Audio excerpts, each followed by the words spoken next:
We are Pressed for Truth, and I am Brian. And today we're going to talk real estate. And while everyone's focus is on the hot money coming in from China into Canada, Australia, USA, and other markets, and what effect that may have on future price action, we see that a lot of money's being laundered, or what I like to call wandered, with the Chinese yuan into our countries, and our doors are wide open. So there's a lot going on in this sector. There's a lot of stuff to pay attention to. Foreign buyers tax, all kinds of different stuff. Chinese capital controls, I believe that will be one of the larger issues moving forward. But sometimes when we're looking at real estate, we got to get a bigger picture. And just like we can see here, a lot of the issue has been the yuan and lending, and of course in BC, donations by real estate companies to the political parties in power, which just allow these massive price increases that don't really have to do with a whole lot of things like supply and demand and normal market functions, but really capital fleeing one place and coming to another. When we have our eye on a certain ball all the time, it can remove our focus from another issue. And there is a big issue going on, and it is this: mall closures and the problems of commercial real estate.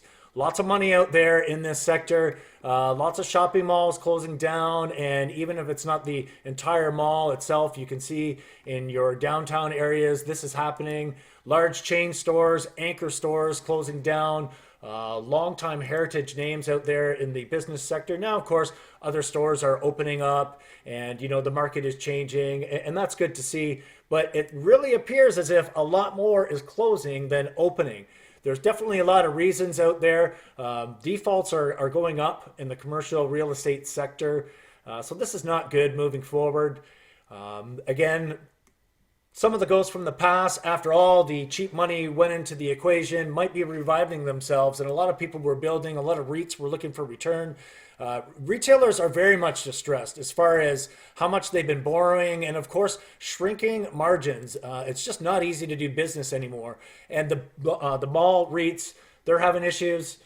Again, all this stuff is happening. JCPenney, Sears, a lot of big stores are going down, and they've all been very recent. Now, there's a lot of reasons for this, and one of the big ones is this guy right here, Mr. Jeff Bezos, Amazon, forcing a lot of issues in the industry. And I get it, right? The big guy, they get to do what they got to do, and everyone sort of has to try and find a way to adapt to the model. And a few places are, your Walmarts, the larger chain stores are going to be able to make that work. But these guys are having a lot of problems.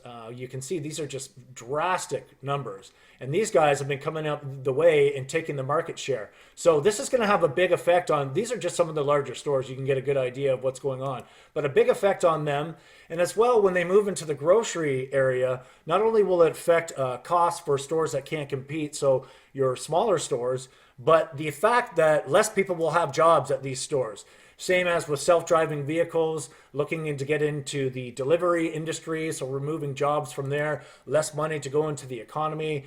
And of course, Amazon definitely has a massive tax advantage. Now, obviously, taxation isn't the solution to everything, but this is an advantage that they have. And to give you an idea, they're basically getting 8 cents on the dollar from everybody else, right? This is just in Texas. So whatever the tax code is, and this is affecting state tax revenues for things like paying for your hospitals and schools and whatnot.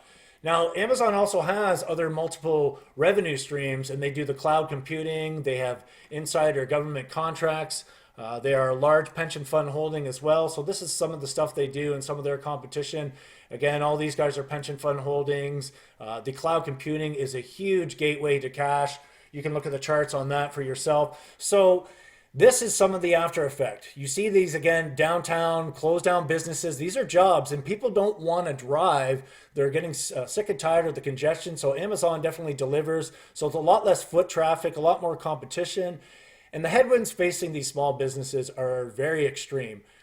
These guys, a lot of the Amazon for their cloud computing, they will use renewable energy. They'll take advantage of CO2 credits for doing that, where businesses are seeing massive electricity price increases across the board, property tax increases.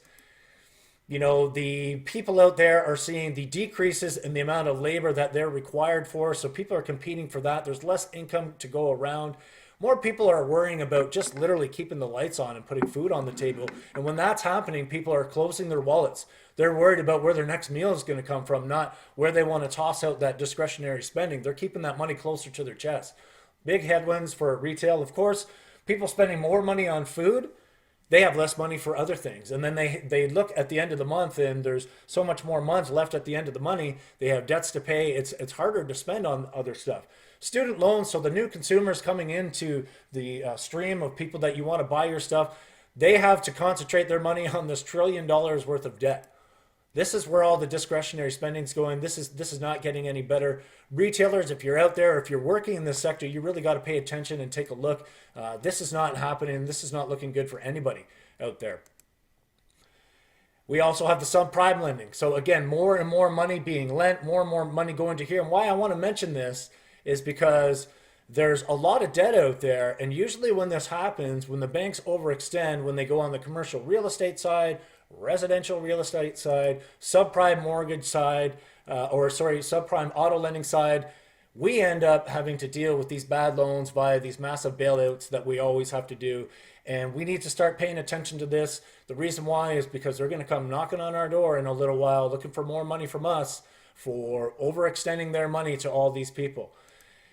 This is what we can expect to see, guys. And again, if you're in this sector, you kind of need to wake up. And if you're a retailer, it's not going to be getting any easier. We really want to bring you this information, this news, so you can plan for your future. We're trying to do it at our website and getting our videos out. Obviously, we've been having some issues with YouTube and whatnot as far as monetization is concerned. We're hopeful that you can hit this little bell here, subscribe to us, obviously, like and share. And if you can help us out a bit on Patreon, become a patron. It's super easy. It takes about 2-3 minutes. This helps us pay our bills.